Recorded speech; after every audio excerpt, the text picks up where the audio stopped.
All right, so I had to do this story after I found it on Twitter. Last weekend, Eddie Murphy returned to host Saturday Night Live. The first time in 35 years, 36 years. P.S. The reason that he hasn't hosted in 35 years is because he gets butt hurt like a little girl because David Spade made a joke about him in 1993. The truth. You can look it up. He said he made some joke like, hey kids, catch a falling star. And he showed a picture of Eddie Murphy. Eddie Murphy wanted to beat David Spade's ass. Not that I'm against beating David Spade's ass, just because the guy's like the epitome of a douche. I don't understand why he's funny, why he's famous, why he gets so many women. He must have like a 15-incher. There must be something. He must have a magic tongue that goes about like, I don't know, 1,000 flicks a minute or something like that to get a girl off, because there is no reason. He's had major vagina. Like major. He didn't minor in vagina, he majored it. But whatever. So yeah, he was butthurt, so he didn't host for many years. So Eddie Murphy finally hosted. I watched most of it, and it was pretty goddamn funny, you know. He did most of his old characters like Velvet Jones, Gumby, and all that. And he did a monologue. And in the monologue, he poked fun at an old rival of his named Bill Cosby. I'm sorry. I get it confused every now and then, you know. Basically making fun of him being America's dad. He's like, who's America's dad now, Bill? He did something like that. He said like one or two other things about Bill Cosby. He didn't even say, you know, the truth. He didn't come out and say, you know, a rapey McRapist raperson, you know, over here who used to be America's dad. Yeah, fuck you. He used to tell me I swore too much. At least I wasn't raping girls. At least I didn't do that. He didn't do anything like that. So he said like 2-3 passing lines in the throwaway monologue, and it drew the ire of Bill Cosby's spokesperson. I know what you're thinking. Rapists have spokespeople now. I didn't know that. I didn't know that a rapist, I mean, what's next? Serial killers? Are they going to be like, listen, that was just uncalled for. Yes, my client did chop off a hooker's head, put it on a tree branch, spin it around a few times, took the eyeballs out, put it in his butt, pooped the eyeballs out, ate them. But, you know, to point that out is ridiculous, and just it says that this person is less than an individual and a little bitty man who's got a fragile ego. How dare you? This spokesperson came out, and I'm not going to say the whole thing they said. They put up this little paragraph saying, you know, Bill Cosby paved the way for, you know, young African-American comedians and all that. We'll get there in a second. And basically said that, you know, Eddie Murphy was off the plantation and should enjoy his freedom, but instead, by making a joke about a rapist, he was like a house N-word or something like that, basically. Like they called him a step and fetch it. What the hell is a step and fetch it? I've heard that before in regards to, like, it's a bad term for black people, but what the hell's a step and fetch it? Like, I mean, that sounds like a Swiffer product, like the step and fetch it. Yeah, it's you know, it works. It'll clean your house, but you know the refills for the cartridges and the pads are going to cost you $1 million each. They're another ripoff Swiffer. I'll get to them later. But yeah, so step and fetch it. The new step and fetch it. Mom, my cats run through the house, and you know I just had my period. It's all over the floor. That's okay. After I beat your ass, we'll use the step and fetch it. So. Yeah, they basically called him, you know, basically said that he was like a coon or something like that for making a joke about Bill Cosby. Bill Cosby still has a spokesperson. How does Bill Cosby have any friends left? First off, let's go about Bill Cosby. Bill Cosby was a comedian. I use that term very loosely because he's not funny. I don't understand. His comedy was like bizarre. He had the Cosby Show, which was a good show. It had funny moments. I would argue it wasn't because he was in it. I would just say it was the first African-American, predominantly sitcom that was major hit. It had interesting plots. It was funny. Now it's a little ridiculous when you look back on it. I mean, remember the punishment for the kids 9 times out of 10, they had to perform for the grandparents and do weird choreographed numbers. And then they went through these bizarre punishments where they pretended to be like people in a hotel and they acted and shit like that. They were very theatrical, weird family. And wasn't he like an obstetrician? Wasn't he like a gynecologist or something creepy like that? I mean, it's Dr. Huxtable in that thing. I mean, that should tell you something right there. That's like subconscious bullshit. Yo, let me check your pudding. Let me check your pudding and see if you're pregnant. I'm gonna use my dipstick to check the pudding. Mm-hmm. That's what Bill Cosby is known for. Making weird faces and jokes that make no sense. Look at his old comedy specials. They're not fucking funny. They're like the ramblings of an Alzheimer's patient. It's like if somebody was in a wheelchair thinking of saying that, you'd be like, they're fucking crazy. Just, ignore them. Just turn them around, throw a blanket over their head like a fucking bird. Maybe they'll fall asleep eventually. Seriously, look at any of his So I had a friend named Wrong Way Jones because he's always going the wrong way. And then, he did the zip zap zip. And then, sometimes you got some little kids, they walk around and they go, and then, I had a guy who was big fat Albert. Hey, you gonna eat that? The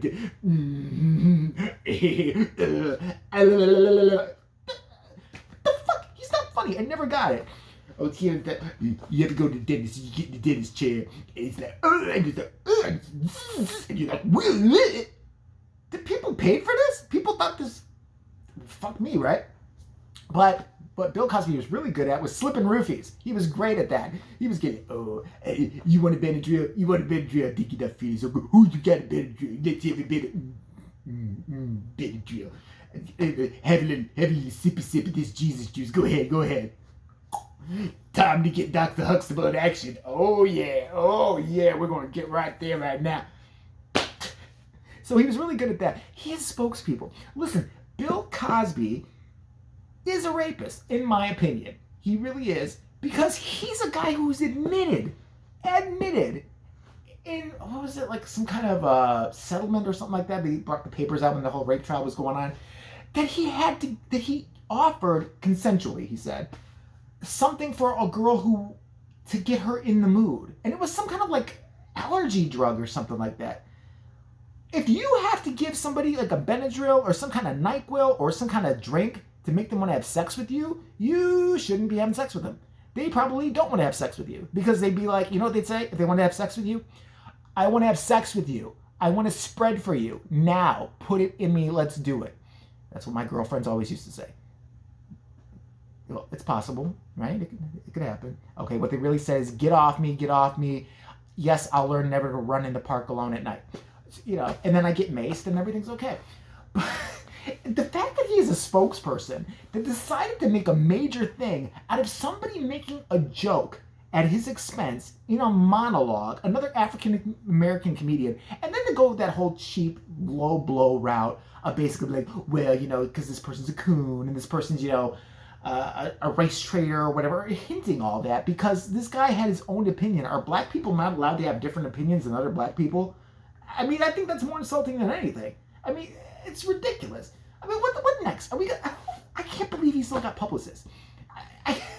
I mean, listen, I know he's not gay or anything like that, but all I'm saying, I know Bill Cosby's old now. He's got cataracts. It might be a little harder for him to find the Benadryl or a couple of Valiums, but, some of the guys who kind of are very feminine in jail might want to watch it with the Jello. That's all I'm saying. He's eating the slop at the tray table, sitting there with a guy like, but this one could kind of pass for a girl. You bend him over. Hey, you want some of my Jello? You can do the zip this out. And then go ahead, have some of the Jello. Let's have some of the Jello. Go ahead. I'll wait till you pass out later, then have sex with your butt. I just love it. But I mean, when is Charles Manson's press agent going to come out, even though he's dead? Why not? Why not have some publicists come out for him? Why not some fucking serial killer? Why Satan should have one at this point? Satan's representative should come up and listen. I've heard a lot of talk about my client, and these people are just jealous that he is the Dark Lord. That yes, he causes plagues, suffering, and horrible, horrible tragedies everywhere. But that's what he does. And for you pointing it out, that just shows you're all stupid. It really does. Bill Cosby, shut the fuck up. Please just sit there in the cell and die. I mean, I'm sorry. Just sit there in the cell, think of the good times. You had a good run. You made a lot of money. You knocked a lot of chicks out. You made a lot of girls drowsy. I mean, poor Camille. And she's one of those who still believes it. Doesn't she look like a person who's been held hostage somewhere and just let out and still doesn't know what to do with themselves? There's no one home with Camille Cosby. You ever see her? Well, your husband is accused of raping people. Sometimes I like to paint with my poop. Oh, okay. No one's home with it. She's got the weird haircut. She kind of looks like him, which is even kind of creepy too. It's like two gay guys having sex or something like that. There's a whole weird scene going on there. But you know what?